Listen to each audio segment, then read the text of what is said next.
So last year I made a video on all of the stocks within the ASX200 that had a dividend yield of 5% or more. So let's go and do an updated one for 2021. But I thought we also might go and actually have a look back at the 2021s and see how much they've changed, whether the dividend yields have changed, just what the company's done overall. So we'll just briefly do that because I thought it'd be really interesting to see what the companies have done. And I'm kind of scared to go back and look and see what the company dividend yields are now. But after that, we'll look at all the companies within the ASX200 that do have a dividend yield of 5% or more. I will also be looking at dividend stability and a few other things, but that's mainly the things that I'll be looking at.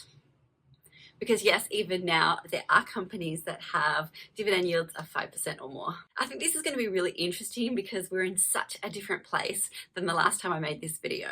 A lot of companies, especially the banks, the dividend yield would have changed dramatically because they either reduced or cut the dividend. So comparing from last year to this year is going to be quite interesting. I haven't looked at it yet, so I'm kind of excited to see how much they've changed anyway.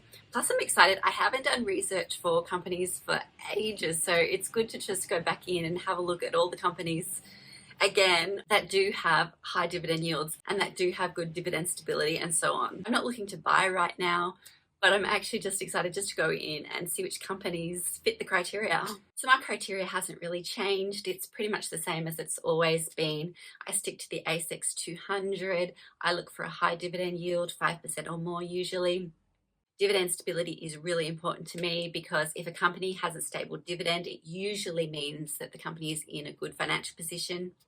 Of course, you can go and look at the financials as well to make sure that that is true. Just a note on franked versus unfranked dividends. Franked just means that the company tax rate of 30% has already been paid, or they might be partially paid by the company. So at tax time, when you're putting your tax in, that means that that portion of the tax you don't have to pay because it's already been paid by the company.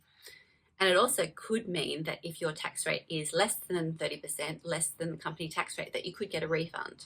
I usually like franked dividends more than unfranked dividends for the tax benefits, but when it comes down to it, a good yield is more important and a stable dividend is more important. Now, I've mentioned this before that I don't care that much about stock price except when I'm buying and selling, of course, but I don't sell that often, usually only once a year when I'm doing a portfolio rebalance. That's not to say that you don't look at it. Of course, you don't want to buy into a company where the stock price is falling over time, even though you might be getting a really good dividend.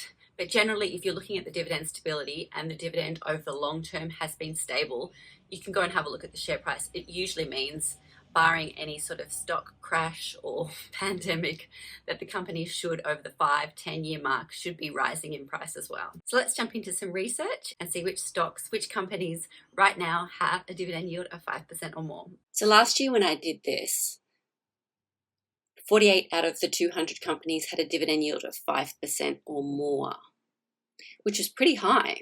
So I'm just going to grab the list of the ASX 200 companies from Market Index. There's plenty of places that you can get it, but I'm just going to grab it from here. I don't need any of the information, just the list of companies. Now, I could have used last year's list that I had, but a lot of the times companies will fall in and out of the ASX 200, so my list from last year probably won't be completely accurate. Most of them will be the same, but let's grab this list and put it into a spreadsheet. I've put it into a spreadsheet. Now comes the fun part of filling it in. Now last year I just, in the spreadsheet, put dividend yield, dividend stability and franking, so we'll keep it the same as last time. So I'm going to go and fill this all in because you've seen me do it before. You know, it's just a matter of going in and finding the information through your online broker, and it can usually take a while, so I'll be back when this is all filled in. I'm just using ComSec, so all of that information is just on the summary page right down the bottom. I can get my dividend yield, the franking, and the dividend stability. Not all companies show the dividend stability, and that's fine if it doesn't. You can go and just have a look at the dividends, but because it's all here, it'll be easy for me just to go to the one place and get all that information. Although A2 Milk doesn't have any dividends, so it doesn't have any information here. High dividend stability is important to me. I usually want something over 90%. Occasionally I'll go lower, but generally over 90% is good high stability. But you'll see a lot of them have 100%. Now 100% may sound good, but it does mean that the dividend isn't changing. It's the same all of the time. And you do want some change because you want it to be growing. So if it's like 100% and 2.4% dividend yield, that's all you're going to get. It's not going to grow. I mean, if the dividend yield is high, like a 6.2%, and you're happy just to keep that, like you don't really care about the growth, then fine. But generally, I prefer to go with something, say, like, which has a great dividend yield, but also the dividend stability is still high, but there's room for growth. So I've just finished filling it all in and everything's looking good. There was actually 201 companies in the ASX200 this time. So I'm going to sort by dividend yield so we can count up how many actually is over 5%. Okay, so we'll ignore all the 0 ones. So 31 this year that have dividend yields of 5% or more. I'm happy to put this list up where you can download it if you will find that easy. I'll put it up on my old blog and put the link down in the description below.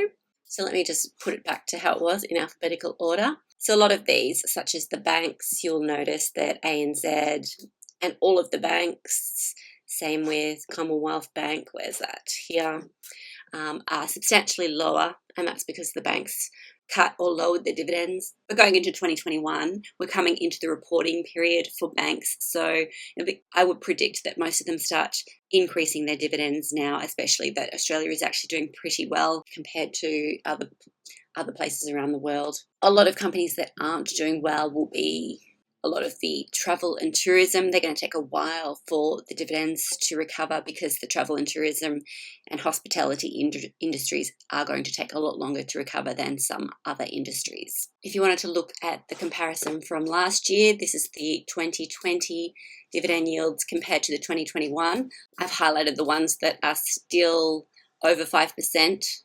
A lot of them are pretty close, like 4.8, 4.5, 4.7 compared to 5.1, 5.2. So a lot of them are close. Some of the companies aren't in the ASX200 anymore. Some of them are actually increased, but I would say that's probably due to the stock price and you'd have to go in, actually examine the company a little bit further. But I just thought that comparison was quite interesting. So where to from here? These are the companies that I'd probably put on a watch list. Of course, you're going to have to go in and do some more research. This is only looking at the dividend yield and the dividend stability at this stage. If I was actually interested in buying any of these, I would go in and do further research on them. But these are companies that I would put on my watch list because they all have nice high dividends. So we've got Fortescue Metals, G8 Education, Cromwell Property, AGL Energy, Horizon Holdings, Charter Hall, Sydney Airport, Flight Centre, Abacus, IOOF, Spark Infrastructure, Growth Point, Charter Hall, Pendle, Centre Group, Rio Tinto, AusNet, Centuria, Platinum Asset, Waypoint, Dexus, Smart Group, Parenti Global, Stockland, Tassal, Vicinity Centres, GPT, Shopping Centres Australasia, BHP, Spark New Zealand, and APA Group. So yeah, I would put those on my to watch list and do further research on them. And we can actually go in and probably do some more research on them later to actually narrow our list down even more in a future video. So we can narrow that down and look at things like debt to equity. We can delve deeper into the dividends and have a look at what they've done over the last 5-10 years and so on. But that's a quick snapshot of the companies within the ASX200 that have a dividend yield of 5% or more. So I hope you liked this video and you found it useful. Take care, and I will see you in the next video. Bye.